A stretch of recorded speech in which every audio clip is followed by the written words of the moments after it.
नमस्कार। 26 दिसंबर 2024 को देश के एक महान नेता, प्रख्यात अर्थशास्त्री और भारत के 13वें प्रधानमंत्री डॉक्टर मनमोहन सिंह को खो दिया। 92 वर्ष की आयु में दिल्ली में उन्होंने अपनी अंतिम सांस ली। उनके निधन से देश में शोक की लहर दौड़ गई।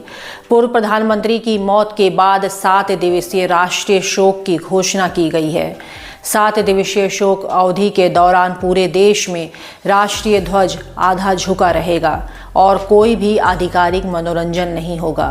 विदेशों में भारतीय मिशनों और उच्चायोगों को भी सम्मान के प्रतीक के रूप में ध्वज को आधा झुकाने का निर्देश दिया गया है।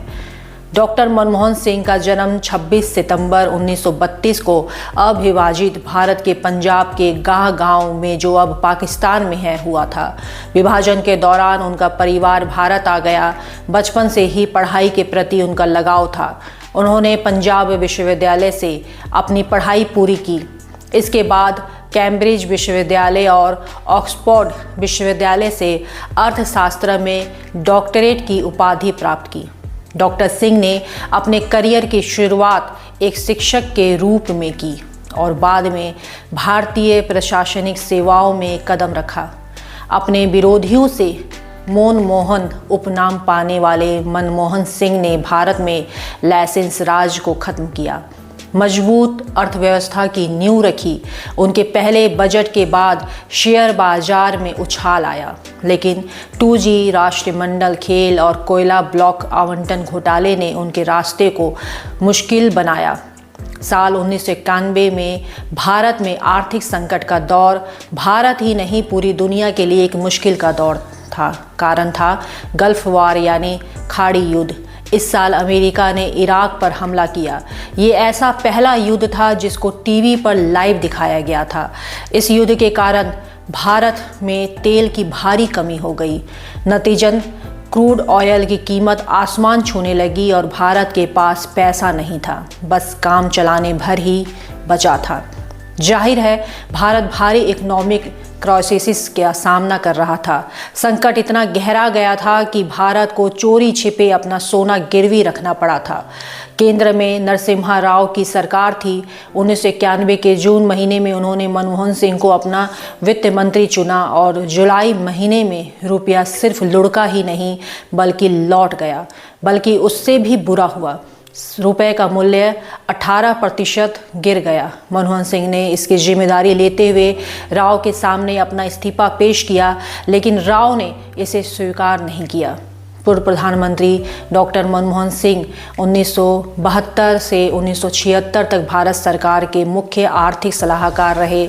बहुत कम लोग जानते हैं कि 1982 से 1985 तक भारतीय रिजर्व बैंक के वे गवर्नर थे। 1985 से 1987 तक योजना आयोग के अध्यक्ष। इसके बाद डॉक्टर मनमोहन सिंह वित्त मंत्री के रूप में अपना योगदान दिया। वे 1991 में जब भारत आर्थिक संकट का सामना कर रहा था, डॉक्टर सिंह ने वित्त मंत्री के रूप में उदारीकरण, निजीकरण और वैश्वीकरण की नीतियां लागू की। इन नीतियों ने भारतीय अर्थव्यवस्था को पुनर्जीवित किया और वैश्विक मंच पर भारत को एक उभरती हुई आर्थिक शक्ति के रूप में स्थापित किया। डॉक्टर मनमोहन सिंह प्रधानमंत्री के रूप में प्रमुख उपलब्धियां भी हैं जो आपको जाननी चाहिए। 2004 में देश के पहले सिख प्रधानमंत्री बनने के बाद डॉक्टर मनमोहन सिंह ने कई ऐतिहासिक सुधार किए। राष्ट्रीय ग्रामीण रोजगार गारंटी अधिनियम ग्रामीण रोजगार को सुनिश्चित करने के लिए यह योजना लागू की गई। सूचना का अधिकार, जिसको हम RTI के नाम से भी जानते हैं, आम नागरिकों को सरकारी कार्यों की जानकारी हासिल करने का अधिकार दिया गया।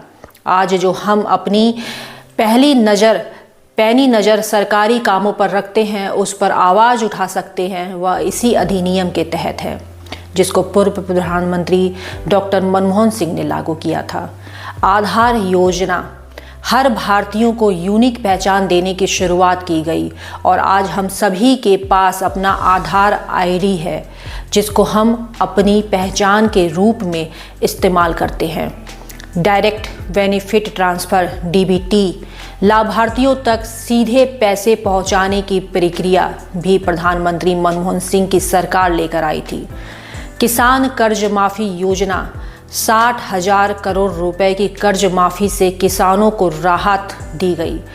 भारत अमेरिका परमाणु समझौता, इस डील ने भारत की ऊर्जा जरूरतों और अंतर्राष्ट्रीय स्तर को मजबूत किया। डॉक्टर मनमोहन सिंह को एक सच्चे अर्थशास्त्री, ईमानदार नेता और सरल व्यक्तित्व के लिए याद किया जाएगा। उनके कार्यकाल ने भारत को आर्थिक, सामाजिक और अंतर्राष्ट्रीय स्तर पर मजबूत बनाने में महत्वपूर्ण भूमिका निभाई। उनकी नीतियां और योगदान आने वाली पीढ़ियों को प्रेरणा देते रहेंगे।